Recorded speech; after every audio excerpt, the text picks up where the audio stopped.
When faced with what is now the 5th chapter for an MMO released way back in 2014, the challenge starts to become how to stave off monotony. Fortunately, the focus on storytelling has allowed the Elder Scrolls Online to continuously put out quality content, and this year's Blackwood chapter is no exception. My first impression of the titular zone was that it was much larger than ones added in previous chapters.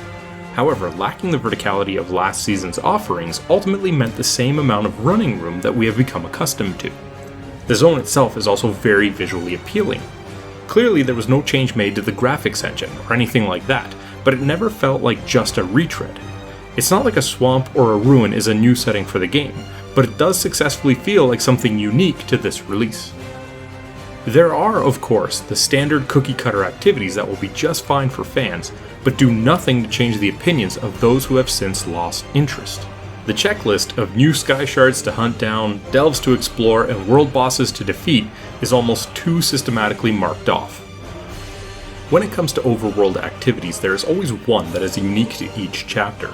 In this case, it's Oblivion portals that randomly spawn on the map. They will transport players to the Deadlands and task them with moving between islands on a lake of lava until they meet the final encounter.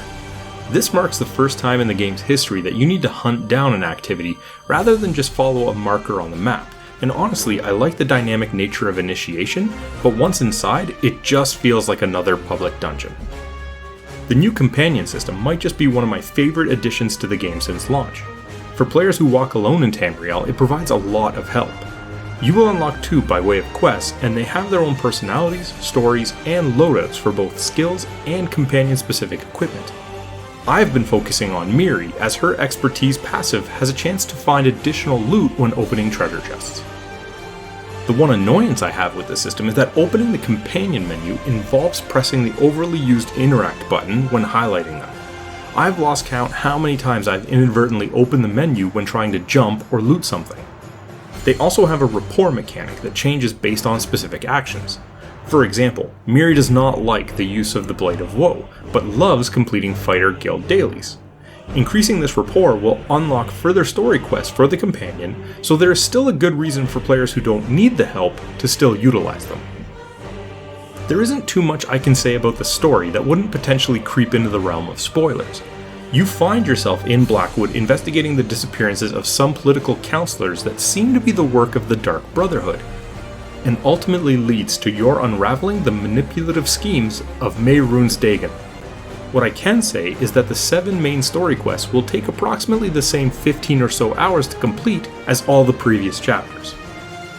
With every new chapter also comes a base patch that is accessible to all players, and I want to just take a minute to touch on them. Firstly, there is a new overarching tutorial zone that is meant to give all players, regardless of the content they have purchased, a uniform introduction to the game. Story-wise, it is the tried and true concept of breaking out and escaping imprisonment, but at least it now takes place in a nicer looking location. Unlike previous tutorials, it provides the player with all the weapon types as an option to test out, and in general, feels like it provides more succinct lessons for the game's base mechanics. It all ends in a new portal room that allows the player to begin with whatever campaign they want from those they own, which is nice. The other big addition was the next-gen console enhancements, which while delayed a week are now available to everyone sporting the new hardware. There are definite improvements in the steadier frame rates, increased draw distances, and most beneficially the reduced load times. I have been sticking almost entirely to the fidelity mode on my PS5 and have not had any issues at all. However, I have heard some reports from players on the next-gen version experiencing an increased rate of system crashes. At this point, the Elder Scrolls Online chapter releases have become somewhat predictable and usually only seem to provide one bigger gameplay change. The companions and their ability to travel to any zone with you might be the most beneficial for new players who are just starting out. For seasoned veterans, they are just a dash of flavor on top of the expected high-quality expansion experience. The Elder Scrolls Online Blackwood earns an 8 out of 10. Hey, did you like that video? If you did, be sure to let us know by clicking the like button and leaving a comment. If you want to be first in line for any new content, be sure to subscribe to our channel and then hit up our Facebook page. The link's in the description below to see what's coming up next.